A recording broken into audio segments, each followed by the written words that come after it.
ডাকাত নাকি পরিত্রাতা, কোন চরিত্রে দেখা যাবে দেবকে? মুক্তি পেল রঘু ডাকাতের ট্রেলার, জানিয়ে ইতিমধ্যেই দর্শক মহলে উন্মাদনা তুঙ্গে।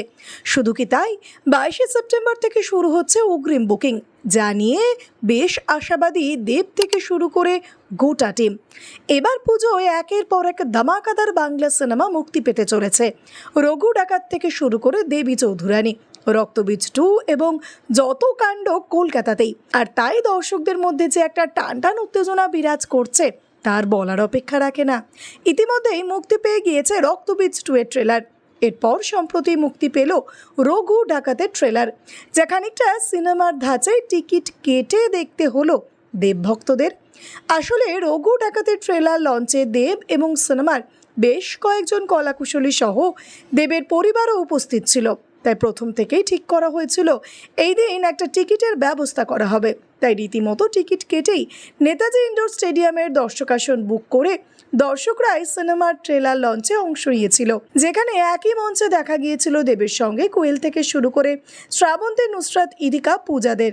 সেই সঙ্গে ছিলেন ওম এবং অনির্বাণও। কি ভাবছেন এখানেই শেষ? একেবারেই না। মঞ্চে উপস্থিত ছিলেন শ্রীকান্ত মেহতা, মহেন্দ্র সোনি, এমনকি নিসপাল সিং রানের মতো প্রযোজকরাও।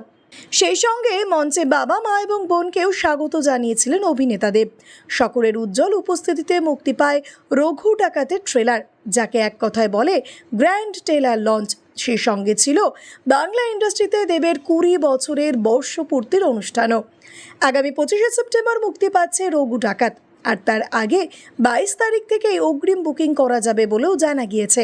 তবে একটা জিনিস জানিয়ে রাখি, এই প্রথমবার কোনো বাংলা সিনেমার ট্রেলার লঞ্চ এত বড় করে হলো, যেখানে রীতিমতো টাকা দিয়ে টিকিট কেটে দর্শকদের সেই অনুষ্ঠানে অংশ নিতে হলো।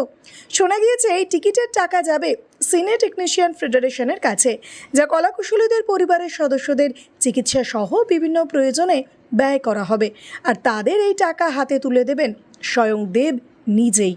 ভিডিওটি ভালো লেগে থাকলে অবশ্যই লাইক, শেয়ার, সাবস্ক্রাইব করবেন আর কমেন্টে অবশ্যই জানাবেন আপনি কোথা থেকে দেখছেন।